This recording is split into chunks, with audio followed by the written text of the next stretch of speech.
Olá, tudo bom com vocês? Eu espero que sim! Então, estamos aqui para dar continuidade na leitura do Yoga Sutras, do capítulo 2, o capítulo da prática diária, da nossa sadhana, da nossa conexão, do nosso cotidiano com tudo aquilo que é permanente, soltando qualquer ilusão sobre as coisas que são impermanentes na vida. Estamos entrando então no Sutra 14, onde Patanjali vai falar sobre os aspectos do karma e, consequentemente, também da causa e do efeito. Então, esse é um capítulo que ele vai falar sobre essas sementes que são plantadas no nosso dia a dia e que quando a gente planta boas sementes, consequentemente, a gente vai colher bons frutos. Quando a gente cultiva as nossas virtudes, consequentemente, a gente vai estar colhendo todos os benefícios dessas virtudes que foram plantadas. E quando a gente segue colhendo desvirtudes, quando a gente segue nesse processo de insatisfação, isso mostra que nós cultivamos também desvirtudes. E olhando para isso, a gente vê com muita leveza, sem nenhum tipo de culpa ou qualquer tipo de frustração, que tudo isso serve para nos conectar com a sabedoria do yoga, com a sabedoria que existe no caminho. Para o sábio, todo o caminho é aprendizado. Para o tolo, todo o caminho é satisfação. Estamos então entrando no capítulo 15, onde Patanjali falou nos capítulos anteriores da importância da gente fazer essa limpeza mental, essa limpeza no nosso subconsciente. E aqui ele vai explicar um pouco o funcionamento de tudo aquilo que a gente compreende como o sofrimento humano. Então, o sofrimento humano nada mais é do que essa ilusão. Ele vai chamar essa ilusão de dukkha. Dukkha é a ignorância em relação à impermanência de todas as coisas externas. Então, às vezes a gente quer muito uma coisa externa, a gente quer ter uma realização. A gente quer passar no vestibular, ou a gente quer passar num concurso, ou a gente quer conseguir um relacionamento. E muitas vezes a gente obtém esse resultado positivo. E isso é a causa da nossa satisfação. Entretanto, a mesma coisa que nos deixa felizes, nos deixa tristes. Porque logo depois que a gente entra na faculdade, a gente vê que a gente não vai mais ter tempo livre, que a gente vai precisar estudar muito. Ou quando a gente entra num concurso, a gente vê que agora a gente vai ter que ficar lá naquele emprego durante 8 horas até o final da vida. Ou a gente vê que o relacionamento que era satisfatório tem prós e contras, tem ali as questões do cotidiano, do dia a dia que a gente tem que lidar. Então, dukkha muitas vezes é equivocadamente compreendido como sofrimento, mas dukkha não significa sofrimento. Dukkha significa a dualidade de todas as coisas existentes nas experiências externas. E quando a gente começa a ter a compreensão que há essa dualidade existente em todas as experiências externas, a gente começa então a ter uma compreensão mais profunda da felicidade que é impermanente, da felicidade que é condicionada, né? Isto é, precisa haver uma causa, uma condição para existir essa felicidade, para o meu brilho interno brotar. E da felicidade que é genuína, da felicidade que não vai e nem vem, porque ela é criada dentro da minha mente, com a correta contemplação, com a serenidade, com o cultivo, bhavana, o cultivo de uma mente lúcida, livre de ruídos.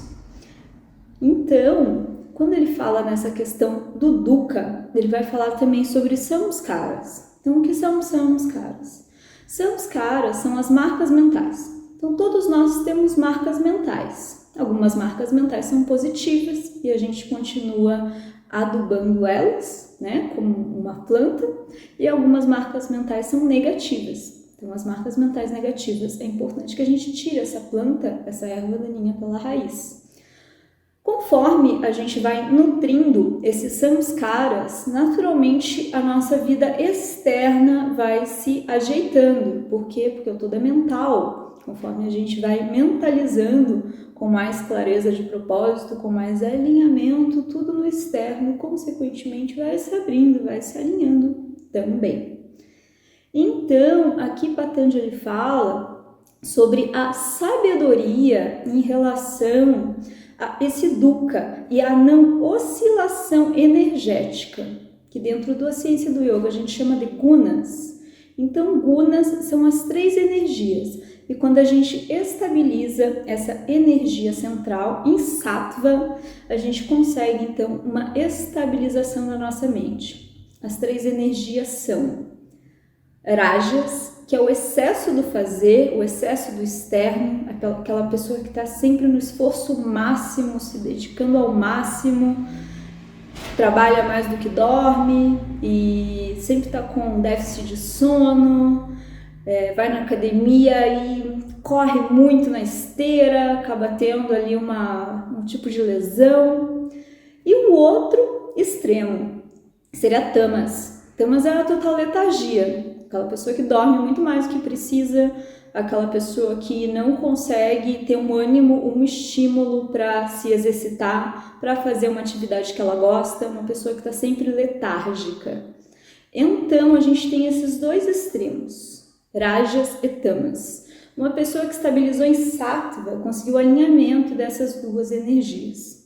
Então, conforme a gente vai conseguindo compreender a existência dessas energias sutis, rajas e tamas, a gente vai entendendo o que seria o equilíbrio. O equilíbrio é um esforço leve, um natural caminhar da vida.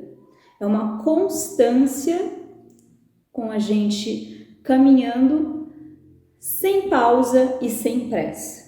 Quando a gente está caminhando sem pausa e sem pressa, a gente conseguiu estabilizar essa energia sáttva na nossa vida.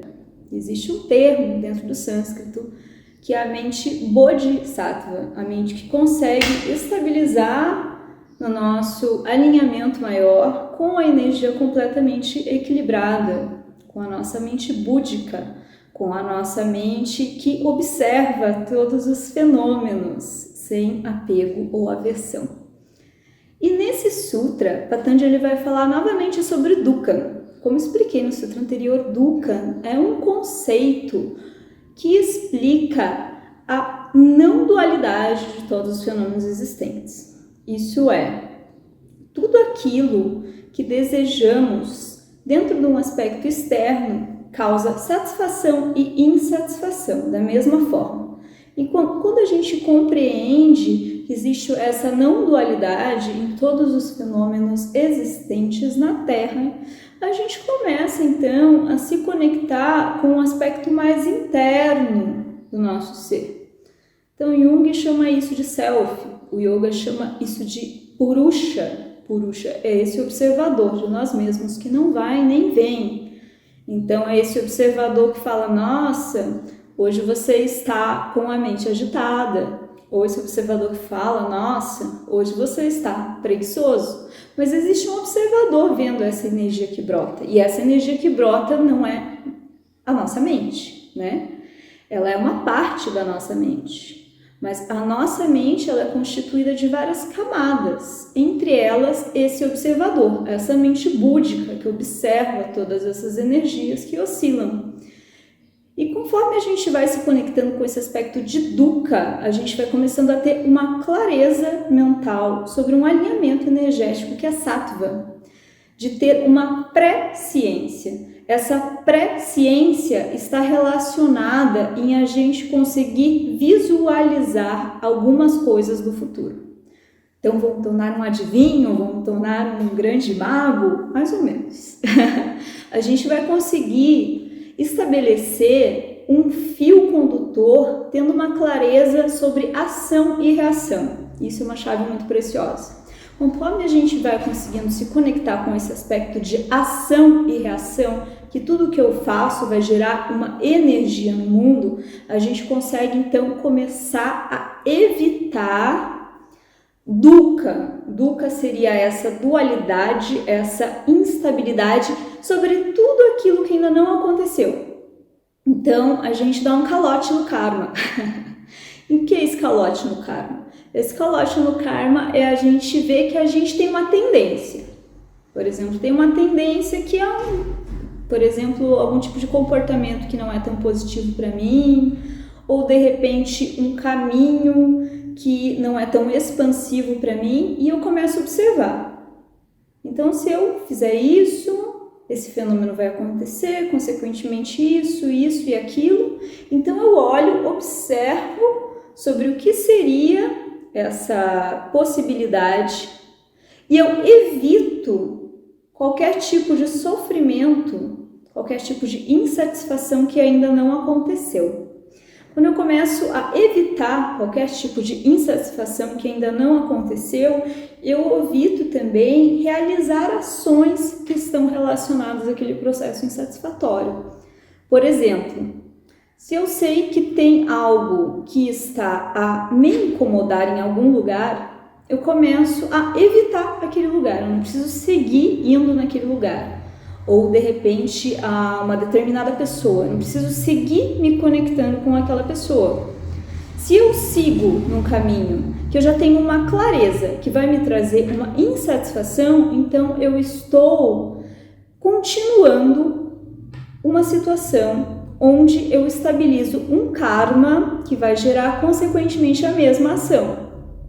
E quando a gente consegue ter essa clareza de que todas as ações que são insatisfatórias podem ser evitadas, eu consigo então estabilizar a minha mente, tendo essa presciência de não me colocar em situações que vão me causar uma insatisfação no futuro próximo.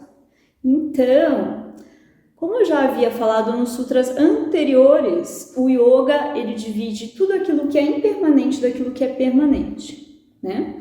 Não é exatamente uma divisão, mas é uma compreensão holística de que você pode observar o objeto e o objeto pode ser o seu próprio eu.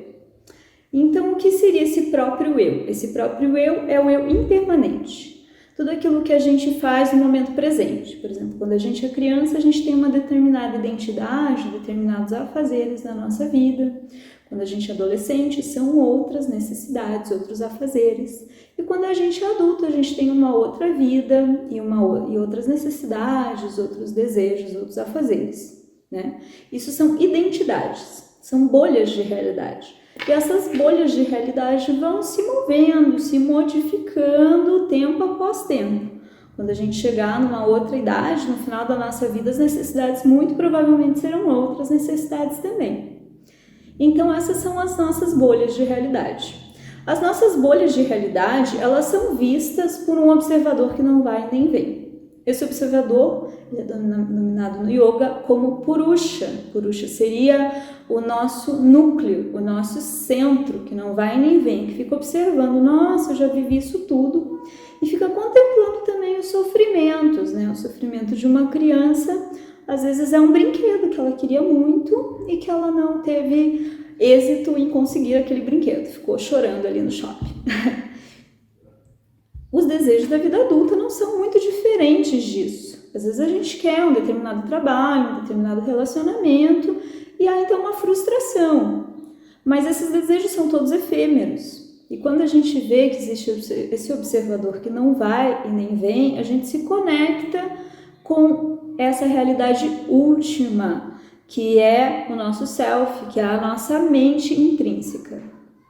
Então, quando a gente se conecta com essa mente intrínseca, a gente tem uma união. E essa união é determinada Samyoga. Samyoga é a gente se conectar com esse fenômeno de tudo que é permanente, de tudo que não vai e nem vem, de toda essa energia que não oscila. E, consequentemente, a gente começa a trabalhar a nossa mente, as nossas marcas mentais, os nossos samskaras, essas marcas mentais, a evitar qualquer causa de sofrimento que ainda não aconteceu. Então, vocês podem imaginar aí qual é a de vocês. né? Pode ser um determinado comportamento compulsivo, né? Como comida, compras, pode ser um vício em alguma coisa que você tem uma consciência que faz mal para o seu corpo físico, para o seu corpo mental. Pode ser também alguns lugares, alguns grupos de pessoas que não estão edificando na sua vida. E a gente, então, nesse Samyoga, a gente começa a ter uma clareza de um cultivo. Esse cultivo que é o Bhava, né? Que é um cultivo diário, não é um cultivo eventual, não é um cultivo de final de semana, é um cultivo diário de tudo aquilo que não está edificando para esse seu núcleo central, para esse self, para esse Purusha, que isso seja afastado do seu dia a dia, do seu cotidiano. Estamos então entrando no Sutra 18, onde Patanjali vai falar novamente sobre o cultivo das boas marcas mentais, da liberação das marcas mentais não edificantes por meio da liberação de uma vida de boga. Então, o que é boga? Boga é tudo aquilo que não é yoga. Boga é tudo aquilo que gera sofrimento para a nossa vida. Boga é tudo aquilo que é desunião. Então, a palavra yoga significa união. E a palavra boga significa desunião. E desunião é tudo aquilo que a gente faz pensando na satisfação dos nossos 5 sentidos. E o que seria essa satisfação? Tudo aquilo que eu toco, tudo aquilo que eu sinto, tudo aquilo que eu vejo, tudo aquilo que eu como, né, pelo paladar, tudo aquilo que eu cheiro. Isso tudo são as satisfações sensoriais. Uma vida de satisfação sensorial é uma vida em que a gente segue sustentando os 5 sentidos. Então uma vida de boga é uma vida ótima, porque eu vou realizar todos os desejos que eu tenho, todos os meus desejos estão relacionados aos 5 sentidos. Sim, em teoria sim, só que não, né? Porque toda ação tem um karma. E o que seria esse karma? Se eu repito consecutivamente uma ação que me traz malefício, eu sofro malefício no futuro. Então, às vezes a gente consegue conciliar o benefício dos nossos sentidos, né? Temos esses benefícios também de olhar coisas bonitas e contemplá-las. A gente tem esse benefício de tocar, de receber uma massagem, de comer uma comida gostosa. Mas quando a gente vive em boga, a gente vive apenas para o desfrute dos 5 sentidos. A gente não tem uma análise profunda, existencial, filosófica sobre as ações e as reações de tudo aquilo que é ação, de tudo aquilo que é karma. Então, consequentemente, eu vivo uma vida tão somente para suprir a realização dos meus 5 sentidos. E o que seria essa realização? Pode ser tudo que é tocado, pode ser tudo que é experienciado dentro do mundo externo. Pode ser uma comida que eu gosto muito, pode ser um lugar que eu gosto muito de estar, pode ser uma pessoa que eu gosto muito de ficar perto, pode ser qualquer objeto externo. Quando a gente começa a viver apenas para o externo, a gente começa a não pensar sobre as causas e condições de todas as ações que são realizadas no mundo externo. Aí a gente pode colocar preencher uma linha assim. Eu fico feliz quando Daí eu fico feliz quando vou passear, quando como tal coisa, quando compro tal coisa, quando eu conseguir 1 milhão. Então, você pode preencher aí com o seu desejo externo. E todos os desejos externos, sem nenhuma exceção, são uma felicidade condicionada, não são uma felicidade genuína. Porque, consequentemente, quando você conseguir aquilo, você já vai precisar estar realizando o próximo desejo da lista. E quando a gente começa a despertar que essa lista de desejos é infinita, a gente começa então a ter um silenciar de tudo aquilo que é o desfrute dos ingressos, dos 5 sentidos. E a gente começa então a canalizar a nossa energia para tudo aquilo que é experiência interna. E o que seria essa experiência interna? Tudo aquilo que não pode ser tocado. E o que é essa experiência de tudo aquilo que não pode ser tocado? É uma experiência interna, que muitas vezes não pode ser descrita. Então, essa experiência de yoga é uma intuição que começa a brotar, é uma clareza mental que começa a surgir, é você começar a despertar para uma vida verdadeiramente livre, para uma vida que realmente vale a pena, não negando os sentidos, mas sabendo que você é livre para não seguir tão somente os seus sentidos. Estamos entrando então no Sutra 19, e o Sutra 19 vai falar então sobre as oscilações que demarcam os gunas. Então, como eu falei nos capítulos anteriores, os gunas são as energias que nos equilibram ou que nos desequilibram e que, bem equilibradas, nos trazem ao nosso centro energético, centro sáttvico. Então, entre esses dois extremos desse equilíbrio, existe então a energia tamas e a energia rajas. A energia tamas, ou energia tamásica, é a energia responsável por tudo aquilo que é estático, pela letargia, pelo excesso de embotamento. Como essa energia pode ser descrita? Então, quando a gente está num processo de desânimo, de depressão, de sonolência excessiva, de sentir que o nosso sono não é o suficiente, de que nós dormimos 8, 9 horas, isso não é o suficiente, que a gente continua cansado, a gente fica então estagnado dentro desse processo, dessa energia mais densa, que é a energia tamásica. E se nós estamos no outro extremo, que é a energia rajas, a gente fica então muito agitado, com muita pressa, com necessidade de fazer as coisas muito rápido. E o que acontece? A gente entra então em processos onde a gente tem uma busca que normalmente é uma busca exclusivamente externa sobre as coisas que são impermanentes. O que seriam essas coisas? Tudo aquilo que nos é falado desde a primeira infância, que é importante conquistar para que nós sejamos uma pessoa reconhecida pela sociedade. Pode ser sucesso, pode ser prestígio, pode ser algo externo, algum objeto, onde você vai ter um reconhecimento social em relação a isso.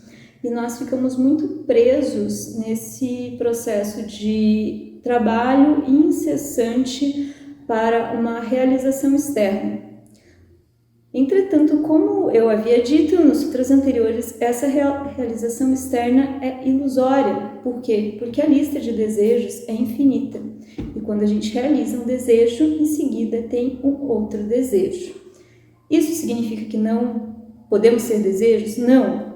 Isso significa que precisamos ter clareza sobre como investir o nosso maior tesouro, que é o nosso tempo aqui na Terra, sobre o que realmente importa, sobre o que realmente nós precisamos cultivar, bhavana, que é o quê? Que é esse yoga, que é esse alinhamento entre os dois extremos. Uma pessoa que está completamente estagnada e uma pessoa que está completamente acelerada, presa em realizações que são impermanentes. E o que seria esse equilíbrio? Energia sattva. Energia sattva é a energia do alinhamento entre esses dois extremos, entre essas duas polaridades.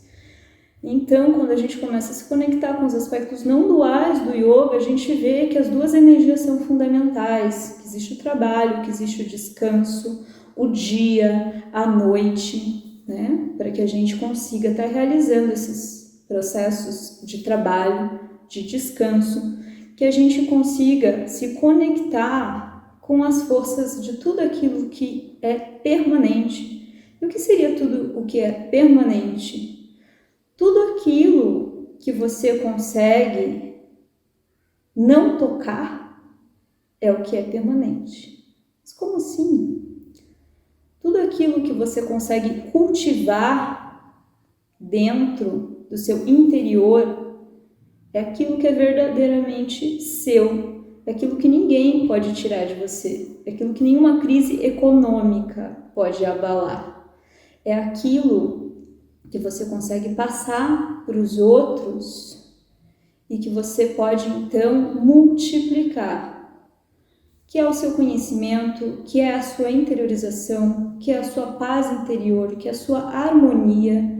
E naturalmente, quando você cultiva o ser, tudo aquilo que é necessário para a vida aqui na Terra, tudo aquilo que é necessário para o nosso propósito de existência humana, naturalmente vai brotar, naturalmente vai surgir, porque a gente começa a trabalhar com equilíbrio, a gente não trabalha mais com aquele fazer incessante, a gente não trabalha mais com aquela energia que a gente não consegue fazer nada, que a gente fica totalmente embotado. A gente começa a trabalhar com equilíbrio. E o equilíbrio, naturalmente, ele vai permear todos os aspectos da nossa vida humana. Vai trazer, naturalmente, harmonia, saúde, prosperidade. Isso tudo é intrínseco ao ser que vive no equilíbrio. Isso tudo é intrínseco à energia do yoga. Então, quando a gente organiza essas nossas energias internas, naturalmente o externo se modifica também. Gratidão pela sua escuta. Eu espero que você tenha um dia iluminado, abençoado, cheio de saúde e paz.